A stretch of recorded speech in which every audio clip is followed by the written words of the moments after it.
Salut à toutes et à tous, merci de regarder ce nouvel épisode de l'œil de Moumou, la chronique média de Mourad Guichard sur le média qui est, on le rappelle, diffusé sur le YouTube, sur le canal 165 de la Freebox et sur notre site lemediatv.fr.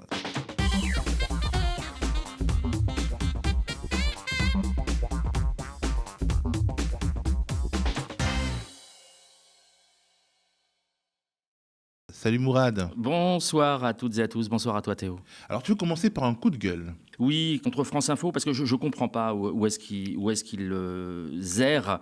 Littéralement, ils ont un problème d'analyse, notamment avec Les Informés, cette fameuse émission de Toutologue, où les gens racontent tout et n'importe quoi sur des sujets très sérieux, puisqu'on parle du Moyen-Orient, on parle du Liban, on parle de Gaza.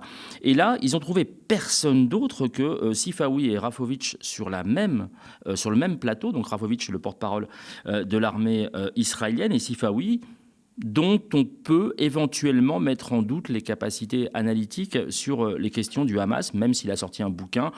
On peut se demander si ce livre est vraiment le fruit d'une enquête ou si c'est quelque chose d'autre. Je vais vous laisser regarder l'annonce. Elle m'a vraiment laissé sur le cul. On va parler des conséquences, des enjeux de cette élimination avec nos invités.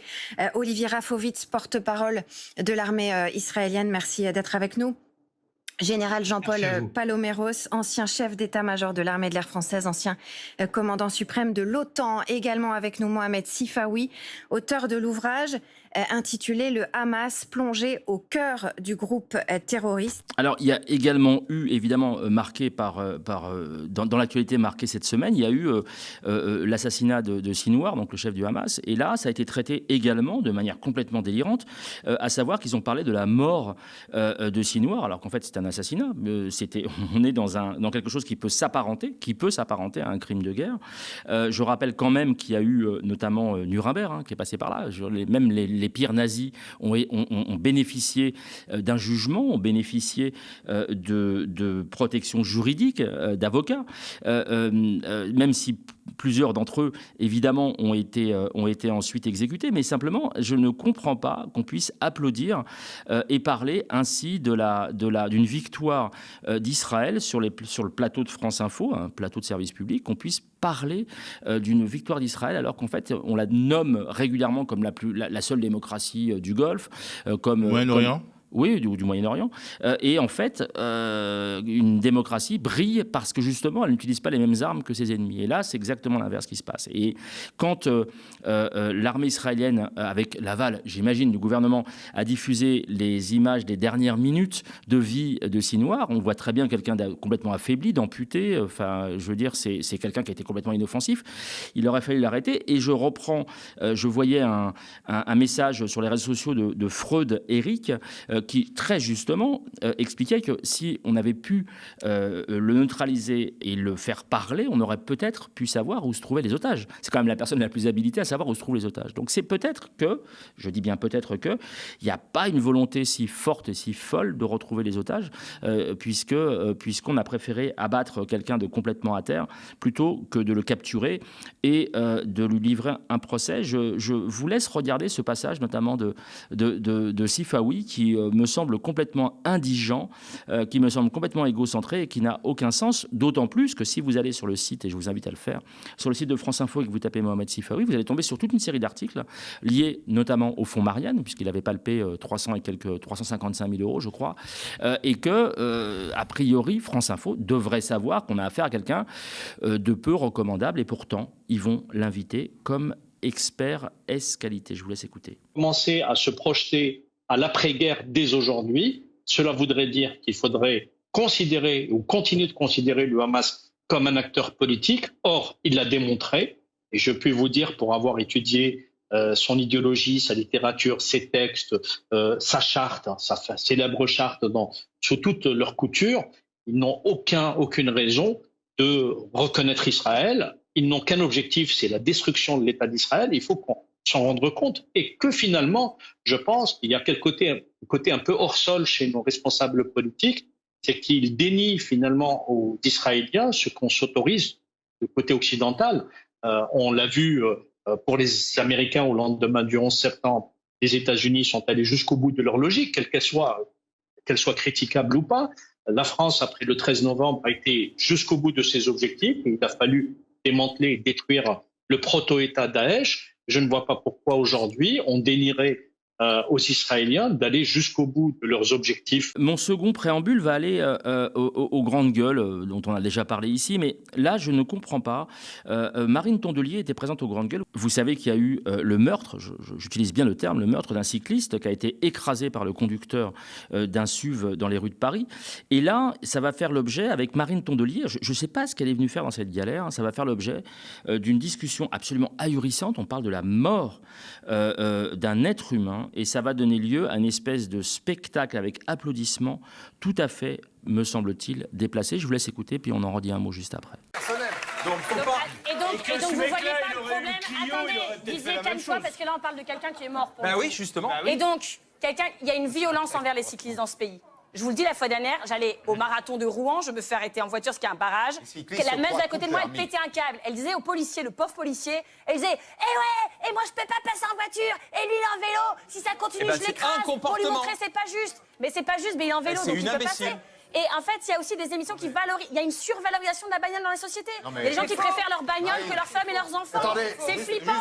Et ce cycliste s'est fait écraser parce qu'il avait touché le sacro-saint véhicule de cette personne. Mais c'est honteux. C'est honteux. On ne doit pas en rire. Mais et c'est pas moi qui vais me faire engueuler pour ça ce soir. Mais c'est personne en rit. Qui vais me faire engueuler. Non, mais c'est derrière. Vous dites qu'il faut globaliser, interdire les SUV. C'est là où c'est bête et méchant. Il meurt, c'est dramatique, mais des agressions civiques, il y en a tous les jours. Protéger les cyclistes. Je crois que c'est. On protège les agriculteurs et les cyclistes. Voilà, on protège tout le monde. Non, c'est pas normal. Non, mais non, je suis pas d'accord parce que les cyclistes dans Paris, quand on est piéton, on doit faire hyper attention et le nombre de cyclistes qui renversent des piétons, il est incalculable. Et là, on retrouve à la manœuvre, comme vous l'avez vu, Zora Bitane, qui est l'ancienne espèce d'ordonnance, de porte-serviette, de porte-flingue de Manuel Valls, et qui elle-même, dans ses propos, est incalculable, puisqu'elle dit que le nombre d'accidents de vélo ou je ne sais quoi qui renverseraient des piétons est incalculable. En fait, elle n'en sait rien. Et c'est sa spécialité, on y reviendra, je pense, un jour. Elle n'a aucune donnée, aucune information là-dessus. Elle ne sait absolument rien, mais surtout, il faut l'affirmer avec aplomb, et ça passe tranquillou bilou. Et c'est parti désormais pour les tops. Oui, alors le premier top va à Bernard Kouchner. Si on m'avait dit un jour que, merci le média, il se retrouve face à Aziza, il va de manière récurrente inviter... j'ai presque envie de dire convoquer des personnalités politiques, des personnalités du spectacle et compagnie pour leur faire dire l'antisémitisme, notamment des les filles. Et là, il va se retrouver coincé, Aziza, parce que Kouchner, qui s'est déjà prévalu, notamment à l'Assemblée nationale, je me rappelle, il y a quelques années de ça, je crois que c'était face à l'un de nos confrères qui avait écrit un bouquin qui le visait, il s'était prévalu de sa culture, on va dire, juif, pour dire qu'on l'attaquait parce qu'il était juif. Donc, c'est un fait. Là, c'est exactement l'inverse. C'est-à-dire que malgré, ou mis à part le fait qu'il soit juif, ou plutôt avec l'éclairage du fait qu'il soit juif, il va tenir un discours qui va surprendre Aziza, qui va tenter quelque chose de l'ordre de « vous êtes complètement débile, je ne comprends pas ce que vous dites ». Je vous laisse écouter. Et vous savez comment faire pour ne pas être antisémite quand on voit les dégâts de l'armée israélienne? Contempler Gaza, c'est quand même un champ de meurtres, de désastres. C'est l'éclatement des familles. Bien sûr qu'il y a eu le 7 octobre, et Dieu sait si ça m'a révolté, mais se venger par 40 000 morts, si c'est vrai, si le chiffre est vrai, il doit être un peu augmenté. Mais enfin, il y a beaucoup de monde. Hein. Et c'est pas vrai que les Gazaouis étaient du côté de... Mais vous dites, attends, Hamas. je comprends pas ce que vous dites. Vous dites, avec ce qui se passe à Gaza, c'est normal qu'on soit antisémite ? C'est pas normal, mais la réaction peut être celle-là. Mais c'est pas normal de tuer les gens. C'est pas normal de faire la guerre. Je sais que c'est une activité humaine assez répandue. J'essaie de comprendre ce que vous dites. Mais non, vous avez très bien compris. Faites pas le malin, vous l'êtes. Alors, mais bien sûr que oui. C'est une guerre disproportionnée. Alors, bon, moi, je vous ai dit, la première chose que j'ai dit, la réaction militaire d'Israël après le 7 octobre était légitime et nécessaire. On l'attendait. Mais continuer comme ça et n'avoir de solution que militaire, c'est une erreur.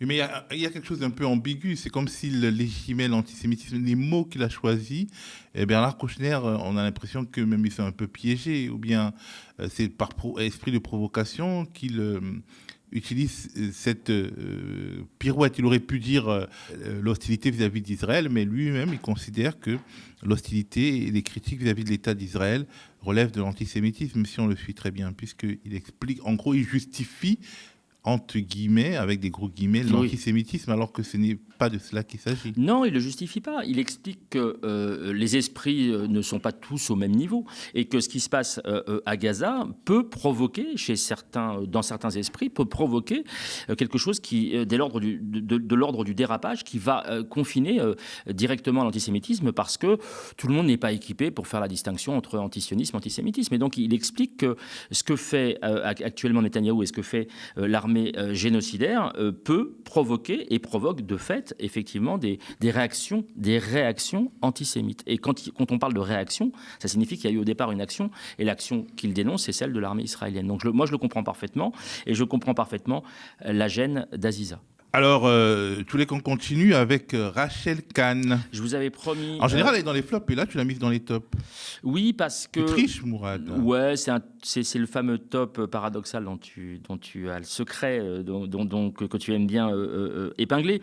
J'avais presque promis, de plus en reparler, mais là, c'est vraiment extraordinaire. Et on y reviendra, et c'est pour ça que j'ai voulu mettre un top. On y reviendra tout à l'heure, dans la deuxième partie de l'émission. Rachel Kahn, là, elle va tout cocher. Génocidaire, terrorisme, pogrom, obscène, pornographique, c'est un carton plein visant évidemment qui Jean-Luc Mélenchon et LFI. Je vous laisse écouter, ça n'a absolument mais aucune structure, aucune ossature. C'est juste son avis et je ne comprends pas. Et elle le partage. Voilà, elle le partage largement. Je ne comprends pas, ou je comprends de mieux en mieux pourquoi elle est invitée sur les plateaux télé. Je vous laisse écouter. Ils n'ont que la haine à la bouche. Ce discours de Jean-Luc Mélenchon, pour moi, il est obscène, il est pornographique. J'ai une vive pensée pour les familles d'otages, j'ai une vive pensée pour les personnes, notamment les Français qui sont morts de ce pogrom, victimes de ce pogrom. J'ai une vive pensée pour nos 2 otages qui sont encore dans les tunnels de Gaza, les 2 otages français, pour tous, mais pour les 2 otages français particulièrement, lorsqu'on entend un représentant de la République s'exprimer comme ça, c'est du terrorisme intellectuel, il est toujours dans cette logique d'inversement en fait des valeurs pour faire passer Israël pour le coupable, pour le génocidaire, pour le colon, pour le pays de l'apartheid. Et alors moi, il y a juste dans sa sémantique quelque chose qui me choque. Il dit, si vous détestez cette personne, comme si lui ne la détestait pas. Alors, tu t'es intéressé à la polémique à distance entre 2 animateurs vedettes, Thierry Ardisson, on va dire l'animateur vedette du temps jadis, et Cyril Hanouna, l'animateur vedette d'aujourd'hui. Et au milieu, on va mettre Sarah Salman, dont la vacuité... L'avocate médiatique. Absolument, des grandes gueules et ainsi de suite, dont je ne comprends toujours pas, petite parenthèse, pourquoi Ruffin lui a consacré un documentaire qu'elle a retweeté très largement et dont elle est fière, dont elle est contente.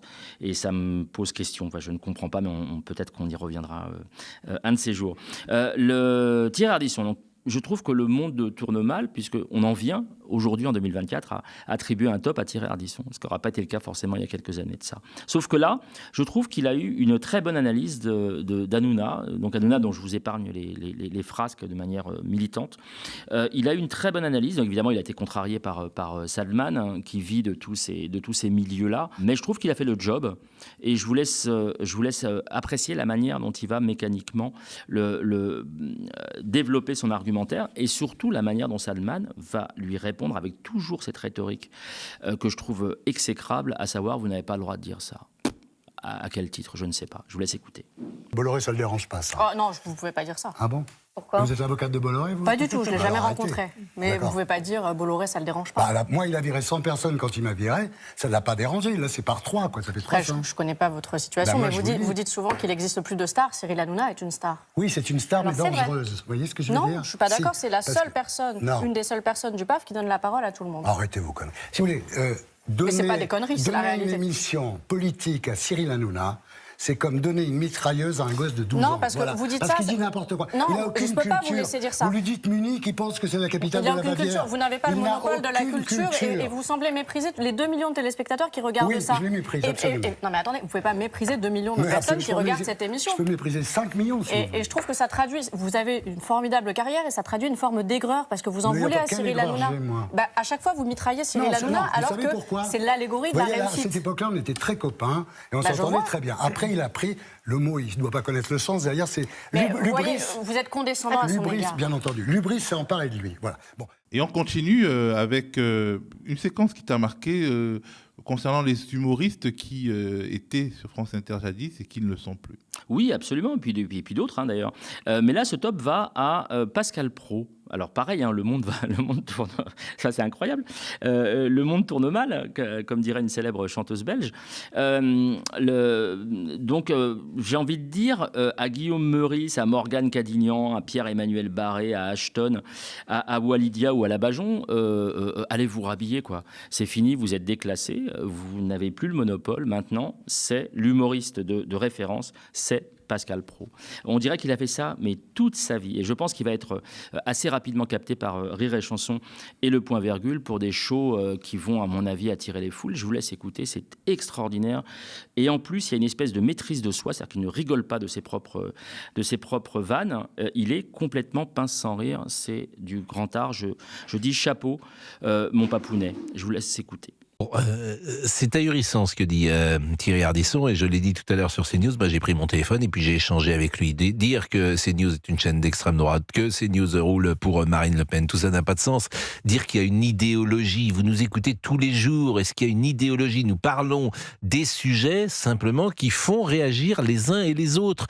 Et à titre personnel, moi je n'ai aucune idéologie, et je pense que c'est vrai pour Sonia Mabrouk, pour Laurence Ferrari, puis qui sont Romain Desarts, je pourrais citer toutes les incarnations de cette maison, mais souvent, d'ailleurs, on le dit, politiquement, on se retrouve parfois d'un côté sur certains sujets. C'est mon cas, par exemple, sur des sujets progressistes. Je me retrouve souvent avec les progressistes sur la PMA, sur le mariage pour tous, etc.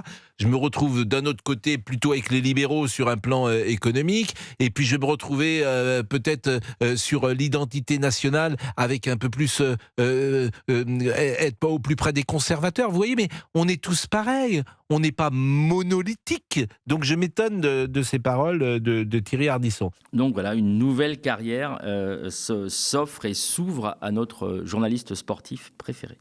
Enfin, sportif, c'est un tout autre sport qu'il chronique désormais. On passe au flop. Oui, alors le premier flop, on en a déjà parlé ici, c'est Alix Bouillaguet. Alors ça me pose vraiment un problème. Donc c'est on est toujours sur le service public, et puis là on a un montage. J'avais pointé déjà son rapport à l'extrême droite, où elle avait quasiment anticipé, elle avait même laissé bouche bée un député Rassemblement National, parce qu'elle avait anticipé le fait que les Français de papier, finalement, fallait faire avec. Bon, et le député était tellement surpris qu'il a marqué un blanc de quelques secondes avant de dire oui, vous avez raison. Et là, Caisse de Grève a fait un montage qui montre que c'est pas simplement une impression, sa proximité avec le Rassemblement National. Et je vous laisse écouter, surtout, s'il vous plaît, écoutez bien la chute de cet extrait. Bonjour Manuel Bompard. Bonjour. Bonjour Cyrielle Châtelain. Bonjour. Vous dites Emmanuel Macron et son ministre de l'économie, Bruno Le Maire, ont menti sciemment aux Français, à la représentation nationale? Ça me semble évident, et maintenant cette commission d'enquête, je crois, va en faire la démonstration. Il devrait finalement y avoir une commission d'enquête parlementaire sur les dérapages budgétaires. C'est une bonne chose pour vous? Oui, c'est une très bonne chose. Je pense qu'on a besoin de comprendre quels sont les mécanismes qui ont emmené à un tel dérapage budgétaire. Mais Jordan Bardella, il avait raison alors. Il avait donc raison, Jordan Bardella, à l'époque. On poursuit avec Sonia Mabrouk. Oui, il faut apporter des preuves, il faut apporter des témoignages, il faut toujours, pour rester dans la course, il faut toujours prouver qu'on est d'accord avec la ligne éditoriale des médias qui vous embauchent, notamment Bolloré, bien évidemment. Et là, Sonia Mabrouk va se lancer dans un discours sur l'antisémitisme arabo-musulman, alors que, notamment au Maghreb, et je me suis renseigné avant d'arriver auprès d'un historien spécialiste de ces questions, il y a eu justement une espèce de, j'ai pas envie de dire de protection, mais il y a eu une espèce de d'Eldorado très longtemps des Juifs qui vivaient au Maghreb et qui ont fait leur lit, qui ont occupé des fonctions très importantes, qui ont eu des rôles politiques. Il y en a toujours d'ailleurs, notamment au Maroc.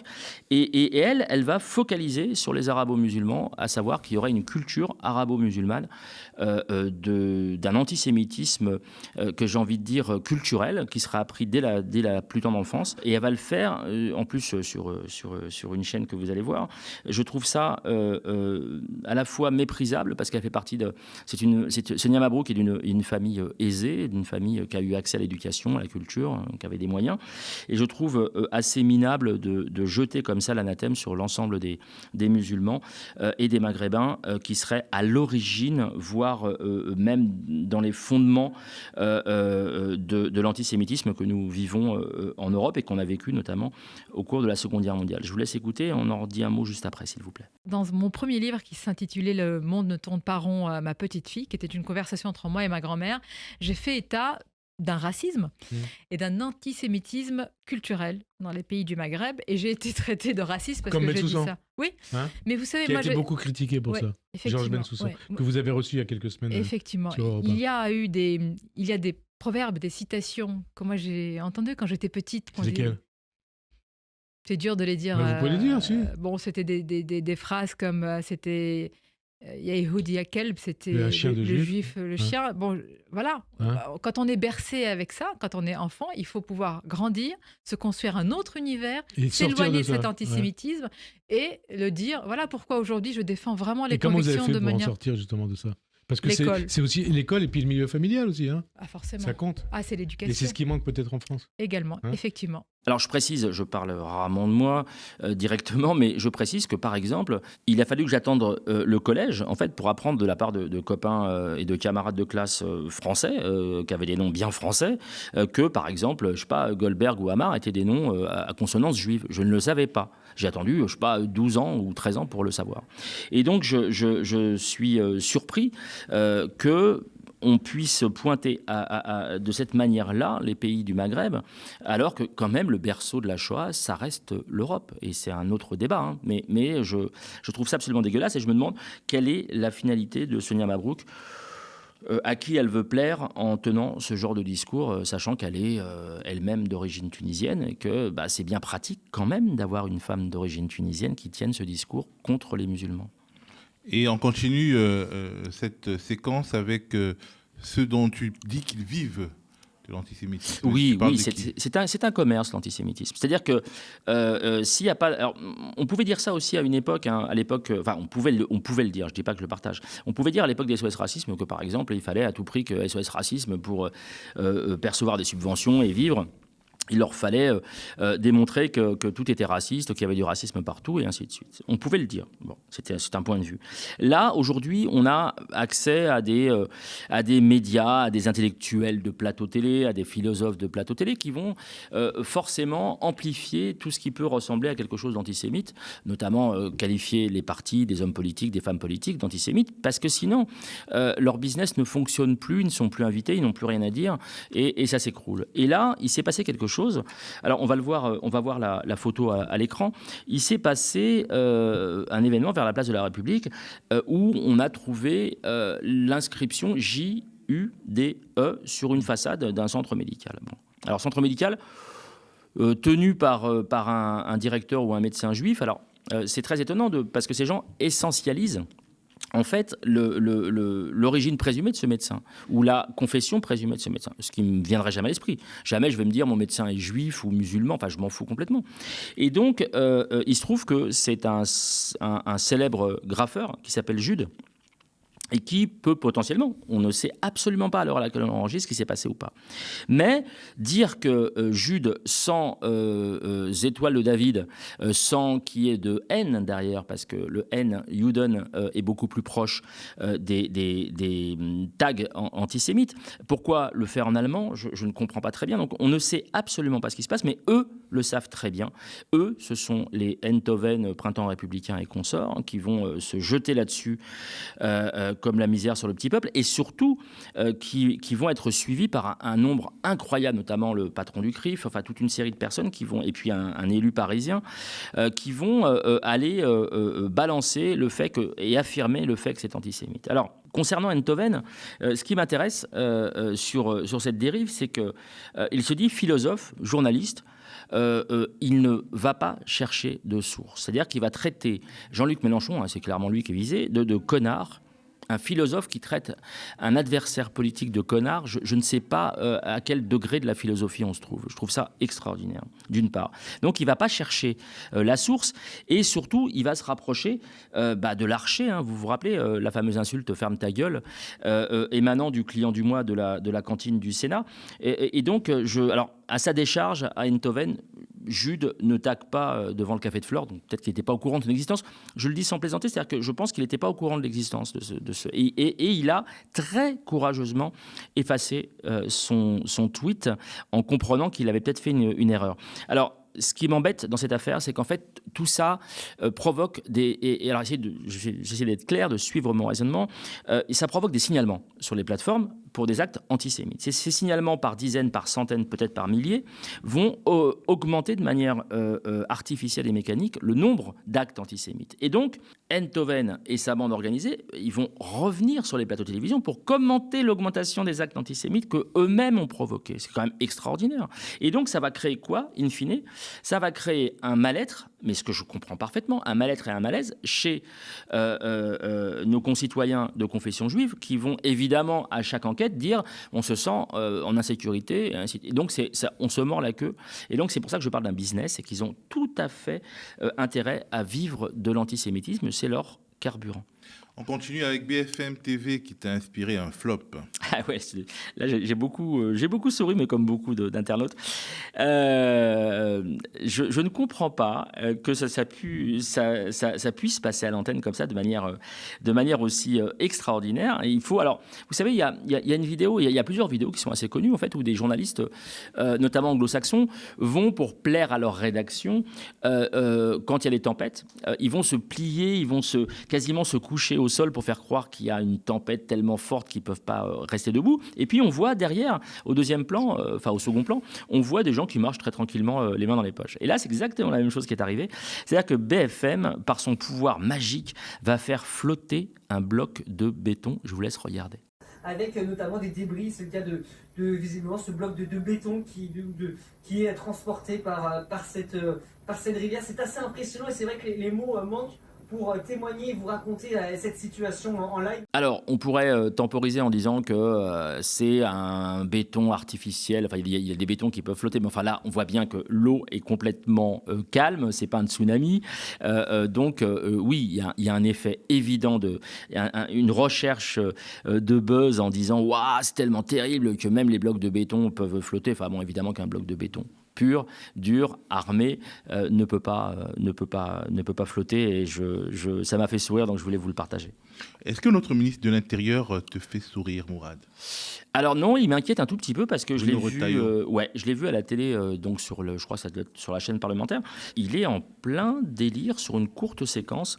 Il va tenir des propos complètement incohérents. Et vraiment, ça m'inquiète parce qu'il est quand même ministre de l'Intérieur, chef de la police. Je ne comprends pas ce qu'il a voulu dire. Il parle d'ensangleter. Bon, admettons, c'est un lapsus, ça peut nous arriver à tous, ça m'arrive également. Mais après, il va parler d'autre chose. Je vous laisse écouter. Tendez l'oreille. Vous savez, il y a 10 ans, on est en 2015, la France est ensanglantée par une longue litanie d'attentats contre le terrorisme. Des attentats contre le terrorisme ? Qu'est-ce que tu as compris dans cette phrase, Théo ? Je n'ai pas compris. Toi non plus, hein, tu me rassures. Alors, c'est le moment de passer à la rubrique Au microscope et on va parler de Karim Bouamran, le maire de Saint-Ouen qui est depuis un certain nombre de temps le chouchou des médias et en particulier de l'émission Quelle époque où il est passé. À la suite de ce passage dans l'émission Quelle époque, il y a eu une polémique sur laquelle tu reviendras. Alors, c'est quoi Quelle époque ? C'est un programme d'infotainment du week-end qui a succédé à On n'est pas couché sur France 2. C'est un programme, on va dire, de connivence. Oui, c'est un programme de connivence pur et dur. On l'a déjà souligné ici. C'est-à-dire que c'est du copinage, c'est de l'entre-soi. Et tu as un petit nom pour ce programme? Oui, c'est le TPMP des bobos. Je ne touche pas mon poste des bobos, donc le Hanouna des bobos. Ils ont très peu de différence et ils traitent. C'est Léa Salamé. Absolument, Léa Salamé qui officie, donc qui officie également sur France Inter et qui souvent fait la balance entre France Inter. Donc on retrouve les mêmes personnes qui sont invitées sur France Inter. Le service après-vend des personnes qui sont taclées sur France Inter viennent souvent se plaindre. Avec l'oreille, se plaindre à l'oreille complaisante de Léa Salamé sur France 2, donc sur quelle époque? Absolument. Et là, on s'est retrouvé dans une situation un petit peu gênante. Karim Bouhamran, alors qui est-il? C'est le maire donc, de Saint-Ouen, qui est passé par plusieurs bords politiques, qui était avant communiste, qui maintenant est socialiste de droite. Il est de courant soutenu par notamment des gens comme Cazeneuve ou comme Carole Delga, la patronne de la région Occitanie.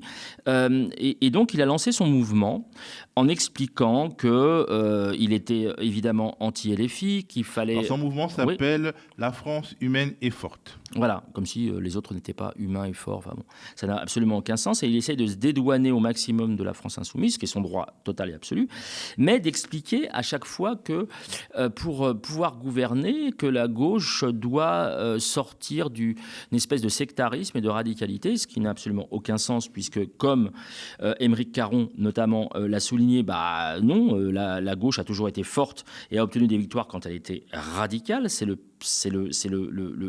cœur, c'est le poumon de la gauche d'être radical. Et donc, il va cocher plusieurs cases, notamment de par son positionnement, donc, qui est nouveau, parce qu'avant, il était un peu plus radical, justement, et de par ses origines présumées qui vont l'aider. On va voir qu'au cours de cette émission, il en joue, les gens qui l'interviewent en jouent, mais tout commence en fait par une sorte de portrait extrêmement élogieux qui lui est fait par la présentatrice, mais également par les chroniqueurs. Et ce portrait élogieux rejoint ses propres intérêts en matière de communication politique. On regarde un magnéto. Il est la révélation politique de l'année. Son nom a circulé pour Matignon. Il a eu son portrait dans le New York Times. Il est surnommé le Obama français. Le maire de Saint-Ouen, Karim Bouhamran, est notre invité. C'est un homme politique généreux. La semaine dernière, il a fait l'avant-première de mon film. Il a été là. Il m'a ramené un public, il m'a donné énormément d'amour et vraiment, je voulais t'en remercier. Merci beaucoup. Après, on a beaucoup parlé de vous. Vous avez eu droit à une du New York Times. C'est pas mal, une du New York Times, mais pas seulement. D'ailleurs, tous les journaux, on a appelé le Die Welt en Allemagne, etc. Ils ont titré sur vous, sur ce maire de Saint-Ouen, qui a un peu la hype, le Obama français, etc. C'est arrivé du Maroc, votre père était maçon, votre mère au foyer. Est-ce que c'est vrai que vous avez grandi dans un appartement qui n'avait ni douche ni toilette? Oui. C'est vrai que votre père a failli mourir après une chute de 25 mètres sur un chantier? Oui, chute de 25 mètres. Vous avez commencé à militer en politique au Parti communiste avant de claquer la porte du PC, à qui vous reprochez de ghettoiser Saint-Ouen, de l'ethniciser. Oui. La communautarisation à des fins électoralistes, ça m'a toujours gêné. Ouais, donc on dit l'Obama français, on évoque également le fait qu'il aime la Marseillaise, etc. Et en creux, si on analyse ce qu'on lui dit, la racialité est partout, en fait, dans ce portrait élogieux. Il est finalement ce qui se fait de mieux en termes d'incarnation de la diversité. Oui, mais sauf que tu as entièrement raison. Il tombe dans le piège, en fait. Les deux tombent dans le piège. C'est-à-dire que Léa Salamé et lui vont tomber dans un même piège. Et c'est résumé par l'une des interventions de Léa Salamé qui dit, ouvrez les guillemets, mais vous êtes fiers de Saint-Ouen et surtout, vous êtes fiers d'être français. Et dans vos meetings, vous faites chanter la Marseillaise. À qui dirait-elle cela? Parlerait-elle ainsi à un maire blanc, pour être très clair, à un maire blanc d'origine berrichonne? Pas du tout. Elle ne dirait pas « vous êtes fiers d'être français ». Pourquoi elle le fait? C'est qu'elle l'essentialise. Et lui accepte ce propos. Parce que c'est une essentialisation méliorative qui lui profite à ce moment-là. Oui, c'est un peu comme... Il y a un sketch d'Haroun où il dit, où il explique, l'humoriste Haroun, où il explique qu'on peut être raciste de manière positive. Par exemple, si on dit que les Noirs courent plus vite que les Blancs, il n'y a aucun Noir qui va porter plainte pour ça. Alors qu'en fait, il explique, il dit, en plaisantant, en fait, c'est les Blancs qui courent moins vite que les Noirs. Mais bon, c'est une blague, évidemment. Mais on est exactement dans ce truc-là. Effectivement, tu as raison. C'est-à-dire que c'est positif, il ne va pas râler, sauf que s'il avait un peu de... Alors, c'est même pas de présence d'esprit, parce qu'il n'est pas idiot. S'il avait un peu de courage politique, il dirait non, attendez, vous ne me posez pas cette question à moi parce que je suis d'origine maghrébine. Mais du coup, ça briserait la connivence qui est le cœur de cette émission, parce que c'est une émission de critique média. Et en fait, la connivence, c'est à la fois, je veux dire, le fil rouge de l'émission, mais c'est également un piège pour les personnes qui y sont interviewées. Parce qu'en fait, si elles veulent en profiter, entrer dans le moule, en fait, elles doivent montrer qu'elles partagent le même système de valeurs que les personnes qui les interviewent. Oui, mais sauf que quand il y va pour effectivement assurer sa promotion personnelle. Mais je dis bien personnelle, c'est-à-dire que c'est vraiment quelque chose qui n'a rien à voir avec l'intérêt général. Mais je veux dire, il pourrait très bien juste recadrer un tout petit peu la compagne, pardon de dire ça comme ça, mais la compagne de Raphaël Glucksmann. Qui était au lancement de son mouvement politique. Absolument. Alors, au Stade Bauer. Et qui s'est placé devant les caméras et devant les micros pour bien montrer que lui aussi comptait. Mais je n'accuse pas, évidemment, Léa Salamé d'être sur la même ligne que son compagnon. Ça n'a aucun sens. Enfin, je veux dire, chacun pense ce qu'il veut, sauf que ça fait un peu quand même de l'entre-soi un peu violent. Je trouve qu'il aurait pu réagir. Alors, par exemple, elle dit aussi, vous parlez d'immigration. Vous parlez d'immigration, ça veut dire quoi? Comme le Rassemblement national parle d'immigration? On ne sait pas ce que ça veut dire, très concrètement. Vous essayez de casser des catégories où on pourrait vous enfermer. Mais il est enfermé de facto dans cette émission comme étant le maire d'origine maghrébine qui ose parler d'immigration, qui ose parler de sécurité et qui... alors l'autre chose, c'était vous essayez d'être au maximum, vous essayez de montrer un visage républicain, c'est important pour vous. Il n'est pas comme ces gens-là. Alors, comme les autres. Alors, c'est qui les autres? C'est ça la question de fond. Et donc, je trouve que, un peu comme ce dont on parlait tout à l'heure avec cette histoire de tag, on essentialise. Et on essaye de dire derrière, donc on essentialise, on invite un maire d'origine maghrébine, et on essaye de dire derrière que c'est un républicain, et comme tu dis, il n'est pas comme les autres. C'est qui les autres? J'aimerais bien le savoir. Et donc ça crée une espèce de confusion. Et j'avais lu il y a très longtemps un livre qui s'appelait Naufragés volontaires. C'était Alain Bombard, donc, qui était parti avec un canoë pour montrer qu'on pouvait s'en sortir en mer, voilà, en mangeant du poisson cru et ainsi de suite. Karim Bouhamrane, pour moi, est un naufragé volontaire des médias. C'est-à-dire qu'il va accepter toutes les invitations possibles et imaginables. Il va répondre à toute une série il va cocher toute une série de cases qui vont permettre, un peu comme d'autres, je vais en parler juste après, mais qui vont lui permettre d'être réinvité ad nauseam. Et ça me... Mais en lui permettant d'être invité, il le cadre également, il l'empêche finalement de s'exprimer en dehors de ce qu'ils auront déterminé à l'avance. Parce qu'au cours de l'interview, il y a un petit moment de tension. L'interviewé, parce que on vient de dire qu'il était quelqu'un de très bien, l'Obama français, etc. Et il doit être à la mesure du portrait élogieux qui a été brossé de lui. Les compliments qu'il a reçus ne sont pas gratuits, ils sont suivis d'un véritable interrogatoire, une sorte d'examen de passage. Donc Bouhamrane doit montrer qu'il est aussi bien, qu'il est comme eux, comme ceux qui l'interviewent et qui ont l'air d'être des gens bien. On va revoir un extrait pour bien que vous compreniez dans quel cadre il se trouvait ce soir-là. Et cette volonté de vouloir exploiter à des fins vraiment anti-républicaines et de fracturer le ciment républicain, ça me pose problème. Qui l'a fait? Oui, je suis désolé. De qui vous parlez alors? Pardon. La réponse est dans la question. Ce qui doit prévaloir lorsque vous faites de la politique, c'est pour ça que je suis toujours resté dans mon couloir. Libérez-vous, nom d'un chien. Non mais ça fait 30 ans que je fais de la politique, ma ligne... Mais vous venez quand même de nous dire, je suis toujours NFP. Vous venez de nous le dire il y a 2 minutes. Ouais, je suis NFP, ouais. Quand on vous entend, vous avez l'air d'être vraiment, puis je vous mouille pas la compresse, vous êtes extrêmement sincère, vous êtes honnête avec ce que vous dites, et ça colle pas tout à fait avec la réalité des faits de là où vos pieds sont.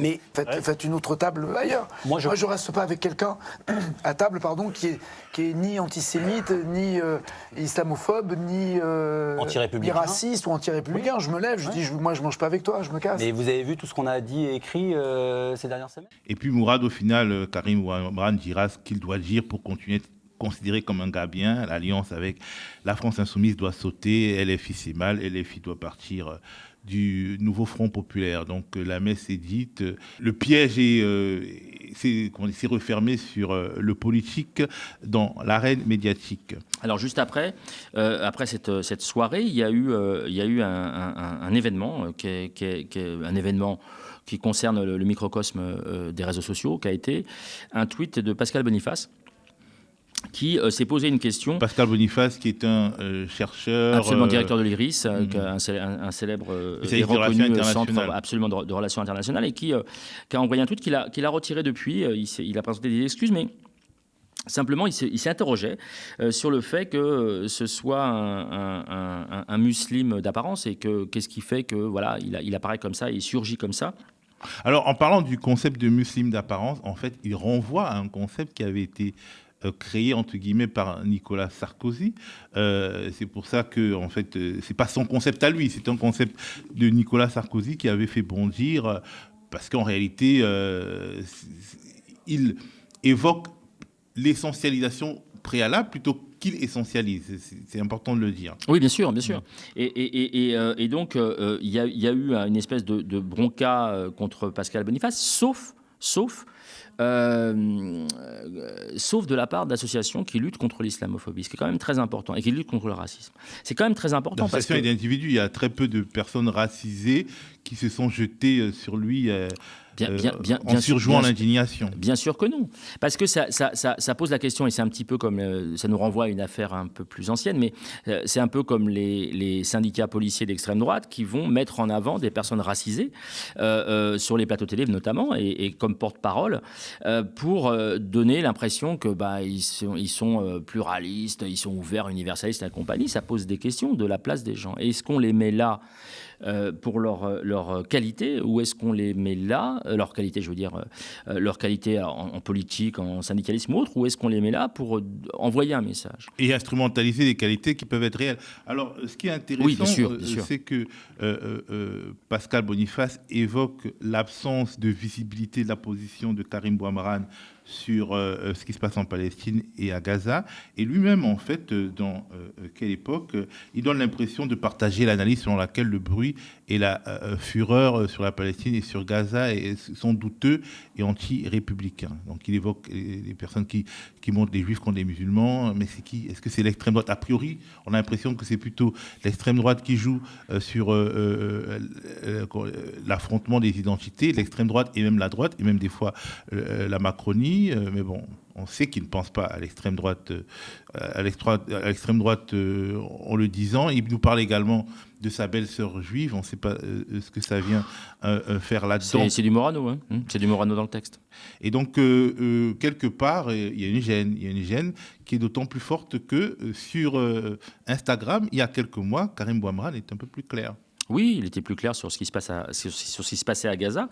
Là, j'ai envie de dire, pour faire court, qu'il faut effectivement montrer patte blanche.